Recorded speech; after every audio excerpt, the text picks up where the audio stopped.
ನೀವು ಮೇಷರಾಶಿಯವರಾಗಿದ್ದು ನಿಮಗೇನಾದರೂ ಈ ಗುಪ್ತ ಶತ್ರುಗಳ ಕಾಟ ಇದ್ದರೆ, ಅಂದರೆ ಗುಪ್ತ ಶತ್ರುಗಳು ಅಂದರೆ ನಿಮಗೆ ಗೊತ್ತಿಲ್ಲದೆ ಬೆನ್ನ ಹಿಂದೆ ನಿಮಗೆ ತೊಂದರೆ ಕೊಡ್ತಕ್ಕಂಥವ್ರು. ಕೆಲವು ಕೇಸ್ಗಳಲ್ಲಿ ಏನಾಗುತ್ತೆ ಅಂದರೆ ನಿಮ್ಗೆ ಗೊತ್ತಿರುತ್ತೆ ಇವು ನನ್ನ ಶತ್ರು ಅಂತ, ಬಟ್ ಮೇಲಿಂದ ನೀವು ತೋರಿಸ್ಕೊಳ್ಳಲ್ಲ, ಅವರು ಏನೂ ತೋರಿಸ್ಕೊಳ್ಳಲ್ಲ. ಇನ್ನು ಕೆಲವು ಬಾರಿ ಏನಾಗುತ್ತೆ ಅಂದರೆ ಯಾರು ನಿಮ್ಮ ಗುಪ್ತ ಶತ್ರುಗಳು ಅನ್ನೋದೇ ಒಂದು ದೊಡ್ಡ ಕ್ವಶನ್ ಮಾರ್ಕ್ ಆಗಿಬಿಡುತ್ತೆ.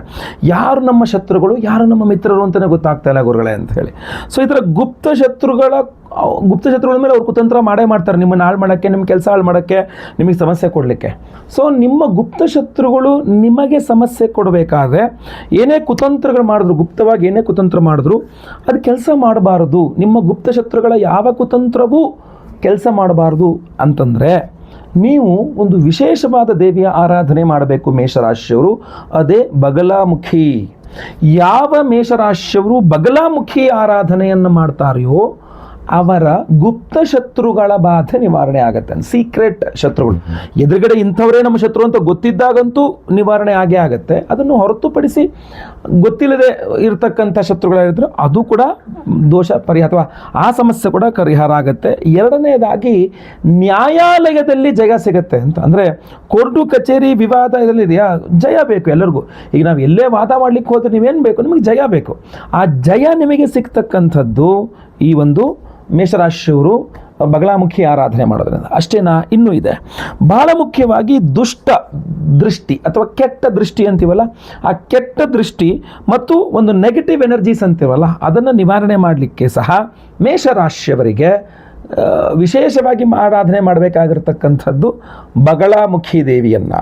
ಅಷ್ಟೇ ಅಲ್ಲ, ಜೊತೆಗೆ ನಿಮ್ಮಲ್ಲೇನಾದರೂ ಈ ನೆಗೆಟಿವ್ ಇಂದನೇ ಅಥವಾ ಸಾಮಾನ್ಯವಾಗಿ ನೆಗೆಟಿವ್ ಜಾಸ್ತಿ ಆದಾಗ ಏನಾಗುತ್ತೆ, ಮೇಲಿಂದ ಮೇಲೆ ಕಷ್ಟಗಳು ಬಂದಾಗ ನಿಮಗೆ ಆತ್ಮವಿಶ್ವಾಸದ ಕೊರತೆ ಉಂಟಾಗ್ಬಿಡುತ್ತೆ.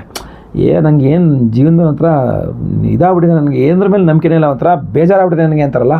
ಸೊ ಆ ತರಹದ ಪರಿಸ್ಥಿತಿಗಳು ಕಡೆ ಇರುತ್ತೆ. ಸೊ ಯಾವ ಮೇಷರಾಶಿಯವರು ಬಗಲಾಮುಖಿ ಆರಾಧನೆ ಮಾಡ್ತಿರೋ ಅವರಿಗೆ, ಅಂದರೆ ಅಂಥವರಿಗೆ ಆತ್ಮವಿಶ್ವಾಸದಲ್ಲಿ ಹೆಚ್ಚಳ ಆಗ್ತಕ್ಕಂಥದ್ದು, ಧೈರ್ಯ ಜಾಸ್ತಿ ಬರ್ತಕ್ಕಂಥದ್ದು. ಅಷ್ಟೇ ಅಲ್ಲ, ನೀವು ಮೇಷರಾಶಿಯವರು ಯಾವ ವೃತ್ತಿಯನ್ನು ಮಾಡ್ತಾ ಇದ್ದೀರಾ ಆ ವೃತ್ತಿಯಲ್ಲಿ ರಕ್ಷಣೆ, ನಿಮಗೆ ಒಂದು ರಕ್ಷಣೆ ಬೇಕು, ನಮ್ಮ ಕೆಲಸದ ರಕ್ಷಣೆ ಬೇಕು, ಕೆಲಸದಲ್ಲಿ ನಮಗೆ ರಕ್ಷಣೆ ಬೇಕು ಅಂತಂದಾಗ ಬಹಳ ಅದ್ಭುತವಾಗಿ ಬಗಲಾಮುಖಿ ಆರಾಧನೆಯಿಂದ ಸಿಗುತ್ತೆ. ಸೊ ಇಷ್ಟೆಲ್ಲ ಪವರ್ಫುಲ್ ಆಗಿರ್ತಕ್ಕಂಥ ಬಗಲಾಮುಖಿ ನಿಮ್ಮ ಶತ್ರುಬಾಧೆ ಪರಿಹಾರ ಮಾಡಿ, ಮಾಟ ಮಂತ್ರಗಳ ಪರಿಹಾರ ಮಾಡಿ, ಕೋರ್ಟ್ ಕಚೇರಿಗಳಲ್ಲಿ ನಿಮಗೆ ಜಯವನ್ನು ಕೊಟ್ಟು, ನಿಮ್ಮ ಉದ್ಯೋಗವನ್ನು ಕಾಪಾಡಿ, ನಿಮಗೊಂದು ಅದ್ಭುತವಾದ ಪಾಸಿಟಿವ್ ಎನರ್ಜಿ ರಕ್ಷಣೆಯನ್ನು ಕೊಡ್ತಕ್ಕಂಥ ಬಗಲಾಮುಖಿ ಆರಾಧನೆಯನ್ನು ಹೇಗೆ ಮಾಡಬೇಕು ಅಂತ ಕೇಳಿದ್ರೆ ಬಹು ಮುಖ್ಯವಾಗಿ ಬಹಳ ಸಿಂಪಲ್ ಆಗಿರ್ತಕ್ಕಂಥ ಆರಾಧನೆ ಹೇಳ್ತೇನೆ. ಬಗಲಾಮುಖಿ ಆರಾಧನೆ ಮಾಡಲಿಕ್ಕೆ ನಿಮಗೆ ಪ್ರಮುಖವಾಗಿ 4 ದ್ರವ್ಯಗಳು ಬೇಕು. 4 ದ್ರವ್ಯಗಳು ನಿಮ್ಮಲ್ಲಿದ್ದರೆ ಖಂಡಿತವಾಗಿ ನೀವು ಬಗಲಾಮುಖಿ ಆರಾಧನೆ ಮಾಡಬಹುದು. ಆ 4 ದ್ರವ್ಯಗಳಾದಂದರೆ, ಒಂದು ವೀಳ್ಯದೆಲೆ ಚೆನ್ನಾಗಿರಬೇಕು, ಯಾವುದು ಗಾಯ ಕಲೆ ಇತ್ಯಾದಿಗಳಾಗದೇ ಇರತಕ್ಕಂಥ ಚೆನ್ನಾಗಿರುವ ವೀಳ್ಯದೆಲೆ 2. ಆಮೇಲೆ ಕುಂಕುಮ, ಒರಿಜಿನಲ್ ಕುಂಕುಮ ಗೊತ್ತಾಯ್ತಲ್ವ, ಒಳ್ಳೆಯ ಒರಿಜಿನಲ್ ಕುಂಕುಮ ಒಂದು ಸ್ವಲ್ಪ. ನಂತರ ಒಂದು ಲಿಂಬೆ ಹಣ್ಣು ಹಾಗೂ ಕೆಂಪು ಬಣ್ಣದ ಹೂವು. ಇದು 4 ನಿಮಗೆ ಬೇಕು. ಈ 4 ವಸ್ತುಗಳನ್ನು ನೀವು ಸಂಗ್ರಹಣೆ ಮಾಡಿಕೊಂಡು ಅಮಾವಾಸ್ಯೆಗಳಲ್ಲಿ ಅಥವಾ ವಾರದಲ್ಲಿ ಸೋಮವಾರ ಅಥವಾ ಅಮಾವಾಸ್ಯೆ, ಸೋಮವಾರವೇ ಅಮಾವಾಸ್ಯೆ ಬಂದಾಗಂತೂ ತುಂಬ ಒಳ್ಳೆಯದು. ಇಲ್ಲ ಪ್ರತಿ ಸೋಮವಾರ ಅಥವಾ ಪ್ರತಿ ಅಮಾವಾಸ್ಯೆ ತಿಂಗಳಿಗೊಮ್ಮೆ ಈ ವಿಡಿಯೋ ಎಂಡಲ್ಲಿ ನಾನು ಹೇಳ್ತಕ್ಕಂತಹ ಮಂತ್ರ ಸ್ತೋತ್ರ ಏನಿದೆ ಅದನ್ನು ಕೇಳಿಸ್ಕೊಂಡು ಆ ವಿಡಿಯೋದಲ್ಲೇ ಇಟ್ಕೊಂಡು, ದೇವ್ರ ಮೇಲೆ ಜಾಗಲಿ ಮಾಡಿ ಒಂದು ಪ್ಲೇಟ್ ಮೇಲೆ ವಿಡಿಯೋದಲ್ಲೇ ಇಟ್ಕೊಂಡು ಅದರ ಮೇಲೆ ಒಂದು ಲಿಂಬೆಹಣ್ಣು ಇಟ್ಕೊಂಡು ಈ ಕುಂಕುಮ, ಈ ಒಂದು ಮಂತ್ರನ ಹೇಳ್ತಿಲ್ಲ ಅದರಲ್ಲಿ ಅದಕ್ಕೆ ಅರ್ಚನೆ ಮಾಡಬೇಕು ಆ ಲಿಂಬೆಹಣ್ಣು ಮೇಲೆ. ಜೊತೆಗೆ ಕೆಂಪು ಹೂವುಗಳನ್ನು ಇಡಬೇಕು, ಅದಕ್ಕೆ ಬಗಲಾಮುಖಿಯನ್ನು ಆರಾಧನೆ ಮಾಡಿಕೊಳ್ಬೇಕು. ಮುಗಿದ ನಂತರ ಆ ಕುಂಕುಮವನ್ನು ಹಣೆಗಿಟ್ಕೋಬೇಕು. ಆ ಕೆಂಪು ಹೂಗಳನ್ನು ಹಿಂಗೆ ಮೂಸಿಬಿಟ್ಟು ಪಕ್ಕದಲ್ಲಿ ಹಾಕಿ ಕೈ ತೊಳ್ಕೊಂಬಿಟ್ರೆ ಆಯಿತು.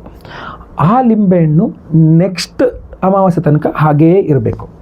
ನೆಕ್ಸ್ಟ್ ಅಮಾವಾಸ್ಯೆಯಲ್ಲಿ ಬಿಡಿದೆಲ್ಲ ಒಣಗೋಗಿ ಇದಾಗ್ಬಿಟ್ಟಿರುತ್ತೆ, ಹಾಗೂ ಆ ಲಿಂಬೆಹಣ್ಣು ಸ್ವಲ್ಪ ಬಾಡಿರುತ್ತೆ. ಅದನ್ನು ತೊಗೊಂಡೋಗಿ ಎಲ್ಲರೂ ಹರಿಯುವ ನೀರಿನಲ್ಲಿ ಅಥವಾ ಯಾವುದಾದ್ರು ಅರಳಿ ಮರದ ಕೆಳಗಡೆ ಹಾಕ್ಬಿಟ್ಟು ಮತ್ತೆ ನೆಕ್ಸ್ಟ್ ಅಮಾವಾಸ್ಯೆಗೆ ಮತ್ತೆ ಫ್ರೆಶ್ ಆಗಿ ತಂದಿಟ್ಕೊಳ್ಬೇಕು. ಈ ಥರ ಮಾಡ್ಕೊಂಡು ಹೋಗ್ತಕ್ಕಂಥದ್ದು. ಪ್ರತಿ ಸೋಮವಾರ ಕಡ್ಡಾಯವಾಗಿ ನಾನು ಈ ವಿಡಿಯೋ ಎಂಡಲ್ಲಿ ಹೇಳ್ತಕ್ಕಂಥ ಸ್ತೋತ್ರವನ್ನು ಮಿನಿಮಮ್ ನನ್ನ ಪ್ರಕಾರ ಒಂದು 8 ಬಾರಿ ಯಾರು ಕೇಳಿಸ್ಕೊಳ್ತಕ್ಕಂಥದ್ದು ತುಂಬ ಅನುಕೂಲ, ಗೊತ್ತಾಯ್ತಲ್ವ, ತುಂಬ ಪವರ್ಫುಲ್ ಆಗಿರ್ತದೆ. 4 ದ್ರವ್ಯಗಳು. ಆಮೇಲೆ ಸೋಮವಾರ ಅಮಾವಾಸ್ಯೆ ಬಹಳ ವಿಶೇಷ. ಅದಕ್ಕೋಸ್ಕರ ಈ ಬಾರಿ ಅಧಿಕ ಮಾಸದ ಅಮಾವಾಸ್ಯೆ ಇದೆಯಲ್ಲ, ಅದು ಬಹಳ ಪವರ್ಫುಲ್ ಆಗಿದೆ. ಈ ಬಾರಿ ಜೂನ್ 15ನೇ ತಾರೀಕು ಅಧಿಕ ಮಾಸದ ಅಮಾವಾಸ್ಯೆ, ಅಧಿಕ ಅಮಾವಾಸ್ಯೆ ಅನ್ಬೋದು. ಈ ಅಧಿಕ ಮಾಸದ ಅಮಾವಾಸ್ಯೆ ಸೋಮವಾರದ ದಿವಸ ಬಂದಿದೆ. ಸೋಮವತಿ ಅಂತ ಕರೀತಾರೆ.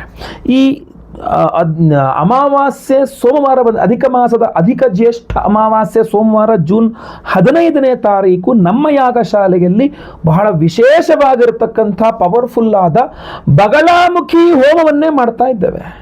ಬಗಲಾಮುಖಿ ಹೋಮವನ್ನು ಮಾಡಿ ವಿಶೇಷವಾದಂಥ ಬ್ರೇಸ್ಲೆಟ್ ಅನ್ನು ಧಾರಣೆ ಮಾಡ್ಕೊಂಡಿದ್ದ ಕೈಯಲ್ಲಿ ಇದೇ ಬ್ರೇಸ್ಲೆಟ್ ಅನ್ನು ಕೊಡ್ತಾ ಇದ್ದೇವೆ. ಸೊ ಇದರಲ್ಲಿ 4 ವಿಶೇಷವಾಗಿರತಕ್ಕಂಥ ಉಪರತ್ನಗಳಿದೆ.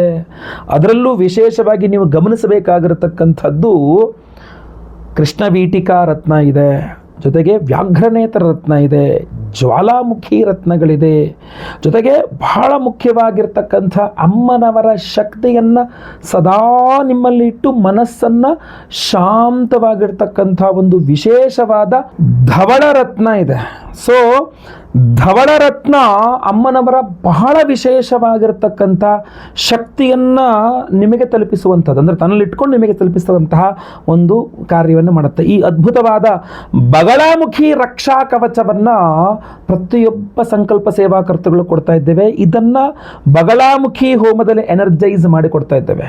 ಇದರಲ್ಲಿ 4 ವಿಧದ ವಿಶೇಷವಾದ ಉಪರತ್ನಗಳಿದೆ. ಇದನ್ನು ಗಮನಿಸಬೇಕು. ಇದನ್ನು ಬಗಲಾಮುಖಿ ಹೋಮ ಅಷ್ಟೇ ಅಲ್ಲ, ರಾಕ್ಷೋಘ್ನ ಹೋಮದಲ್ಲೂ ಇದನ್ನು ಅಭಿಮಂತ್ರಣೆ ಮಾಡ್ತದೆ. ಯಾಕೆಂದರೆ ಈ ವ್ಯಾಘ್ರನೇತ್ರ ರತ್ನ ಹಾಗೂ ಜ್ವಾಲಾಮುಖಿ ರತ್ನ ಇದೆಯಲ್ಲ, ಈ 2 ರತ್ನಗಳು ಜೊತೆಗೆ ವಿಶೇಷವಾಗಿ ಕೃಷ್ಣವೀಟಿಕಾ ರತ್ನವು ಸಹ ಬಂತು.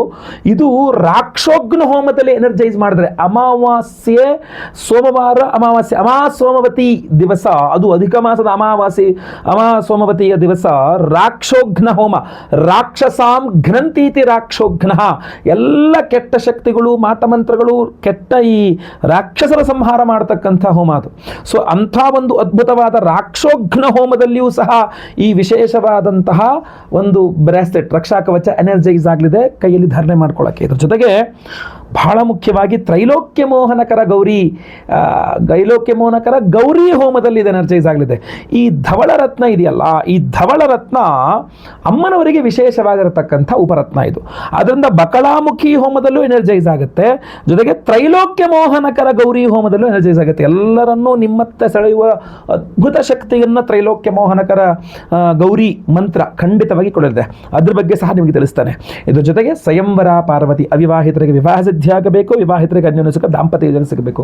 ಇಷ್ಟೆಲ್ಲ ಪವರ್ಫುಲ್ ಆಗಿರತಕ್ಕಂಥ ಹೋಮಗಳು, ಗುರು ಶಾಂತಿ, ಶನಿ ಶಾಂತಿ, ಮಹಾನವಗ್ರಹ ಶಾಂತಿ ಹೋಮಗಳನ್ನು ಮಾಡಿ ಈ ವಿಶೇಷವಾದ ಬಗಲಾಮುಖಿ ರಕ್ಷಾ ಕವಚವನ್ನು ಪ್ರತಿಯೊಬ್ಬರಿಗೂ ಸಹ ನಿಮಗೆ ಕೊಡ್ತಾ ಇದ್ದೇವೆ. ಸಂಕಲ್ಪ ಸೇವೆಗೆ ಹೆಸರು ಕೊಡೋರು ಸ್ಕ್ರೀನ್ ಮೇಲೆ ಕಾಣುವಂಥ ನಂಬರ್ಗೆ ನಿಮ್ಮ ಹೆಸರು, ಗೋತ್ರ ಗೊತ್ತಿದ್ರೆ, ನಕ್ಷತ್ರ ಗೊತ್ತಿದ್ರೆ, ರಾಶಿ ಗೊತ್ತಿದ್ರೆ ಹಾಗೂ ನಿಮ್ಮ ವಿಳಾಸ, ಹೆಸರು ವಿಳಾಸ ಗೊತ್ತೇ ಇರುತ್ತೆ. ಸೊ ದಯವಿಟ್ಟು ಬೇಗ ವಾಟ್ಸಪ್ ಮಾಡ್ಕೊಳ್ಳಿ. ಅವತ್ತಿನ ದಿವಸ ಜೂನ್ 15ನೇ ತಾರೀಕು ಸೋಮವಾರ ಬೆಳಗ್ಗೆ ಲೈವಲ್ಲಿ ನಾನೇ ನಿಮ್ಮ ಹೆಸರು ಸಂಕಲ್ಪ ಮಾಡ್ತೇನೆ. ಬಗಲಾಮುಖಿ ಹೋಮ, ರಾಕ್ಷೋಘ್ನ ಹೋಮ, ತ್ರೈಲೋಕ್ಯ ಮೋಹನಕರ ಗೌರಿ ಹೋಮ, ಸ್ವಯಂವರ ಪಾರ್ವತಿ ಹೋಮ, ಗುರು ಶಾಂತಿ, ಶನಿ ಶಾಂತಿ, ನವಗ್ರಹ ಶಾಂತಿ ಹೋಮಗಳೆಲ್ಲದೂ ಸಹ ಲೈವಲ್ಲಿ ನೀವು ನೋಡ್ತೀರಾ. ಎಲ್ಲ ಹೋಮಗಳ ಭಸ್ಮ ಹಾಗೂ ಕುಂಕುಮಾರ್ಚನೆ, ಕುಂಕುಮ ಪ್ರಸಾದ ಸಹಿತ ವಿಶೇಷವಾದ ಬಗಲಾಮುಖಿ ರಕ್ಷಾ ಕವಚ ಬ್ರೇಸ್ಲೆಟ್ ಪ್ರತಿಯೊಬ್ಬ ಸಂಕಲ್ಪ ಸೇವಾಕರ್ತಗಳು ಕೊಡ್ತಾ ಇದ್ದೇವೆ. ಒಂದು ಸಂಕಲ್ಪ ಸೇವೆಗೆ ಒಂದು ಬ್ರೇಸ್ಲೆಟ್ ಕೊಡ್ತಾ ಇದ್ದೇವೆ. ಪ್ರತಿಯೊಬ್ಬರು ಸಹ ನಿಮ್ಮ ಬಲಗೈಯಲ್ಲೂ ಸಹ ಇದನ್ನು ಧಾರಣೆ ಮಾಡಿಕೊಳ್ಬಹುದಾಗಿರ್ತದೆ, ಅಥವಾ ನಿಮಗೆ ಅನುಕೂಲವಾಗುವ ರೀತಿಯಲ್ಲಿ ಎಡಗೈಯಲ್ಲಿ ಕೂಡ ಇದನ್ನು ಧಾರಣೆ ಮಾಡ್ಕೊಳ್ಬೇಕಾಗಿರ್ತದೆ, ಮಾಡ್ಕೊಳ್ಬಹುದು. ಯಾವುದೇ ರೀತಿಯಾಗಿರತಕ್ಕಂತಹ ಈ ನಾನ್ ವೆಜ್ ತಿನ್ನಬಾರ್ದು ಅಂತಲೋ ಅಥವಾ ಮೈಲಿಗೆ ಆಗಬಾರ್ದು, ಇದೆಲ್ಲ ಯಾವುದೂ ಇಲ್ಲ. ಇದು ಉಪರತ್ನ ವಿಶೇಷ ದೇವತೆಗಳಿಗೆ ವಿಶೇಷ ಪರ್ವ ದಿನದಂದೇ ಎನರ್ಜೈಸ್ ಮಾಡಿ ನಿಮಗೆ ಕೊಡ್ತಾ ಇರ್ತಕ್ಕಂಥದ್ದು. ಲೈವಲ್ಲಿ ನಿಮ್ಮ ಹೆಸರು ಸಂಕಲ್ಪ ಆಗೋದು ನೀವು ನೋಡ್ಕೊಳ್ಬಹುದು, ಕೇಳಿಸ್ಕೊಳ್ಬಹುದು. ಬಹಳ ಈಸಿ ಆಯ್ತಲ್ವಾ. ಜೊತೆಗೆ ಇಡೀ ಎಲ್ಲ ಹೋಮಗಳನ್ನು ಲೈವ್ ನೋಡ್ಬೋದು. ಎಲ್ಲ ಹೋಮಗಳ ಪ್ರಸಾದ ಸ್ಪೀಡ್ ಪೋಸ್ಟಲ್ಲಿ ನಿಮಗೆ ಕಳಿಸ್ಕೊಡ್ತಾರೆ. ಯಾಕಂದರೆ ಸೋಮವಾರ ಹೋಮ ಆಗುತ್ತೆ ಅಂದರೆ ಮಂಗಳವಾರ ಅಥವಾ ಬುಧವಾರ ನಾವು ಸ್ಪೀಡ್ ಪೋಸ್ಟಲ್ಲಿ ಖಂಡಿತವಾಗಿ ಕಳಿಸ್ಕೊಡ್ತೇವೆ. ಒಳ್ಳೆಯದಾಗಲಿ. ವಿಡಿಯೋ ಇಷ್ಟ ಆದರೆ ದಯವಿಟ್ಟು ಲೈಕ್ ಮಾಡಲಿಕ್ಕೆ ಮರಿಬೇಡಿ. WhatsApp, Facebook, messenger, Telegram, Instagram ಎಲ್ಲ ಕಡೆ ಈ ವಿಡಿಯೋನ ಶೇರ್ ಮಾಡಲಿಕ್ಕೆ ಮರಿಬೇಡಿ. ನೀವು ಸಬ್ಸ್ಕ್ರೈಬ್ ಮಾಡ್ಕೊಂಡು ದಯವಿಟ್ಟು ಸಬ್ಸ್ಕ್ರೈಬ್ ಅಂತ ಬರುತ್ತೆ, ಸಬ್ಸ್ಕ್ರೈಬ್ ಮಾಡ್ಕೊಂಡು ಬೆಲ್ ಬಟನ್ ಹೊತ್ಕೊಂಡು ಆಲ್ ಅಂತ ಮಾಡಲಿಕ್ಕೆ ಮರಿಬೇಡಿ. ಈ ವಿಶೇಷವಾದಂಥ ಬಗಲಾಮುಖಿ ಒಂದು ವಿಶೇಷವಾದ ಮಂತ್ರವನ್ನು ಈಗ ಮುಂದೆ ಹೇಳ್ತೇನೆ, ಅಥವಾ ವಿಡಿಯೋ ಡಿಸ್ಕ್ರಿಪ್ಷನ್ನಲ್ಲಿ ಆ ಮಂತ್ರದ ಲಿಂಕನ್ನು ಖಂಡಿತವಾಗಿ ಕೊಡ್ತಾನೆ, ಅಲ್ಲಿ ಕೂಡ ನೀವು ಅದನ್ನು ನೋಡ್ಕೊಳ್ಬಹುದಾಗಿರ್ತದೆ. ಒಳ್ಳೆಯದಾಗಲಿ. ಮುಂದಿನ ವಿಡಿಯೋದಲ್ಲಿ ಮತ್ತೆ ಪುನಃ ಸಿಗ್ತಾನೆ. ಎಲ್ಲರಿಗೂ ಒಳ್ಳೆಯದಾಗಲಿ. ಲೋಕ ಸಮಸ್ತ ಸುಖಿನೋ ಭವಂತು. ನಾರಾಯಣ ನಾರಾಯಣ ನಾರಾಯಣ.